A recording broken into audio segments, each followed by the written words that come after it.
Saudara-saudari terkasih di dalam Tuhan Yesus Kristus. Shalom, salam sejahtera dan berkah dalam. Kami, di Pendalaman Iman Katolik Online, menyadari di antara kita semua umat seiman dalam Tuhan Yesus Kristus.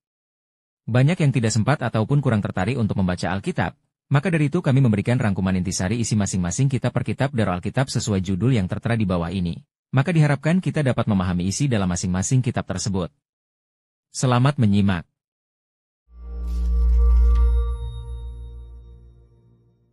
Kitab Nabi Amos. Amos adalah seorang peternak domba dan pemungut buah ara hutan yang tinggal dekat perbatasan antara Israel di utara dan Yehuda di selatan. Nah, Israel di utara telah merebut kemerdekaannya sekitar 150 tahun sebelumnya. Ingat 1 Raja-Raja 12. Dan pada saat itu dipimpin oleh Yerobeam kedua, seorang pemimpin militer yang sukses. Ia memenangkan banyak pertempuran dan wilayah baru bagi Israel, serta mendapatkan banyak kekayaan.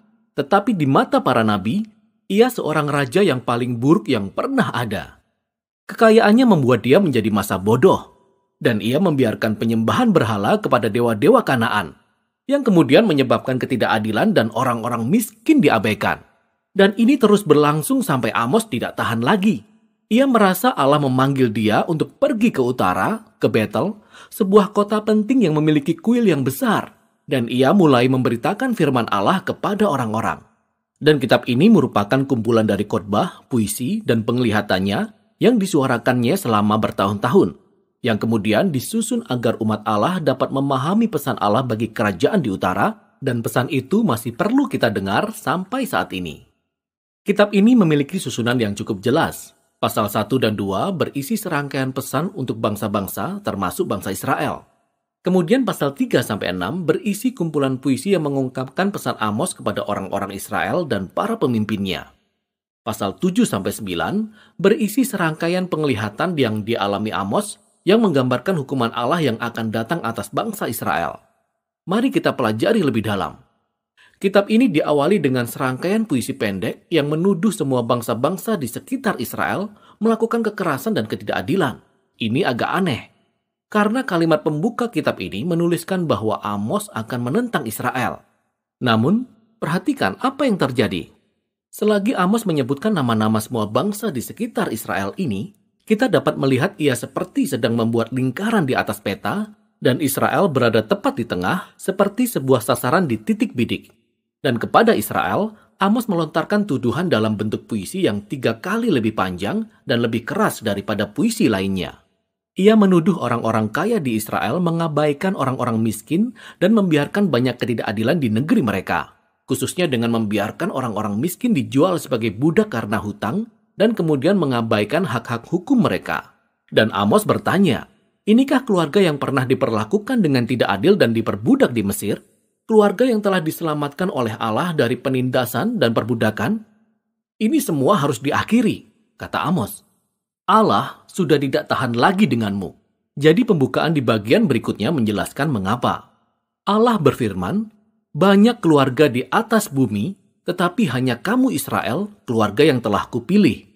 Ini merupakan kiasan dari Kejadian 12, di mana Allah memanggil keluarga Abraham untuk menjadi berkat Allah bagi segala bangsa. Kemudian Allah berkata, sebab itu aku akan menghukum kamu karena segala kesalahanmu. Israel memiliki panggilan besar yang disertai dengan tanggung jawab yang besar. Sehingga dosa dan pemberontakan mereka membawa dampak yang besar. Nah, bagian ini menyatukan banyak puisi Amos, dan kita akan melihat beberapa tema utama yang diulang-ulang. Pertama-tama, Amos terus-menerus membongkar kemunafikan beragama dari orang-orang kaya Israel dan para pemimpin mereka. Ia menggambarkan bagaimana mereka dengan setia datang ke pertemuan-pertemuan agama, memberikan persembahan dan korban, tetapi tidak memperdulikan orang-orang miskin dan mengabaikan ketidakadilan. Dan Amos berkata, itu semua hanyalah kepura-puraan dan Allah sangat membenci ibadah mereka karena benar-benar terpisah dari cara mereka memperlakukan orang lain. Allah berkata bahwa hubungan yang benar dengan Dia akan membawa perubahan pada hubungan lainnya. Jadi Amos berseru ibadah yang sejati itu adalah membiarkan keadilan bergulung-gulung seperti air dan kebenaran seperti sungai yang selalu mengalir. Nah, ada 2 kata yang sangat penting bagi Amos dan juga semua nabi. Kebenaran, atau dalam bahasa Ibrani, sedekah, mengacu pada hak-hak dasar dan hubungan antar manusia yang adil tanpa memandang perbedaan sosial mereka. Keadilan, atau dalam bahasa Ibrani, mispat, mengacu pada tindakan nyata yang kita lakukan untuk membereskan ketidakadilan dan mewujudkan kebenaran. Jadi kedua-duanya harus masuk ke dalam kehidupan umat perjanjian Allah seperti arus sungai yang deras memenuhi dasar sungai yang kering. Tema berikutnya adalah tuduhan Amos yang berulang-ulang atas penyembahan berhala bangsa Israel. Ingat ketika kerajaan di utara memisahkan diri dari Yehuda di selatan, raja mereka membangun 2 kuil baru untuk menyaingi bait suci Salomo di Yerusalem. Dan ia menempatkan anak lembu emas di masing-masing kuil. Ingat 1 Raja-Raja pasal 12. Sejak saat itu bangsa Israel mengumpulkan lebih banyak berhala. Mereka menyembah dewa seks, dewa cuaca, dan dewa perang. Dan dalam pandangan Amos, penyembahan terhadap dewa-dewa ini selalu berakibat kepada ketidakadilan. Karena dewa-dewa ini tidak menuntut taraf keadilan dan kebenaran yang sama seperti Allah Israel. Apalagi dewa-dewa ini sendiri tidak bermoral. Namun tidak demikian dengan Allah Israel. Ia berbeda. Allah dapat berkata, "Carilah aku maka kamu akan hidup." Tetapi setelah itu, ia juga berkata kepada bangsa Israel, "Carilah yang baik dan jangan yang jahat, supaya kamu hidup." Jadi ibadah yang sejati kepada Sang Pencipta, Allah Israel, itu sama dengan melakukan kebaikan dengan kemurahan hati dan keadilan. Dan tema terakhir dalam bagian ini adalah, karena bangsa Israel dan raja mereka telah menolak Amos serta nabi-nabi lainnya, maka Allah akan mendatangkan hari Tuhan, yaitu hari di mana Allah akan mengadili bangsa Israel dengan dahsyat dan mengerikan. Dan secara khusus, Amos menubuatkan bahwa sebuah bangsa yang kuat akan datang, menaklukkan dan menghancurkan kota mereka, serta membawa mereka ke dalam pengasingan. Dan kita tahu nubuatannya menjadi kenyataan. Sekitar 40 tahun kemudian, Kekaisaran Asyur bergerak masuk dan melakukan persis seperti apa yang telah dinubuatkan Amos. Kitab ini ditutup dengan serangkaian penglihatan yang dialami Amos, yang merupakan gambaran simbolis akan kedatangan hari Tuhan. Amos melihat bangsa Israel dihancurkan oleh kawanan belalang dan kemudian oleh api yang menghanguskan. Dan kemudian mereka ditelan seperti buah yang terlampau matang.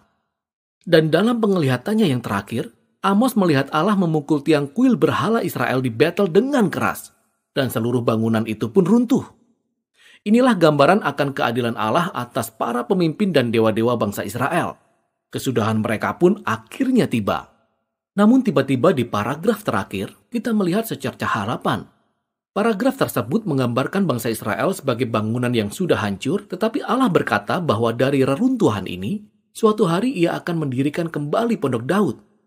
Dengan kata lain, Allah akan mengutus Raja Mesias di masa depan dari garis keturunan Daud, dan ia akan membangun kembali keluarga umat Allah, yang ternyata juga termasuk orang-orang dari segala bangsa. Semua kehancuran yang disebabkan oleh dosa bangsa Israel dan penghakiman Allah akan dipulihkan pada hari itu.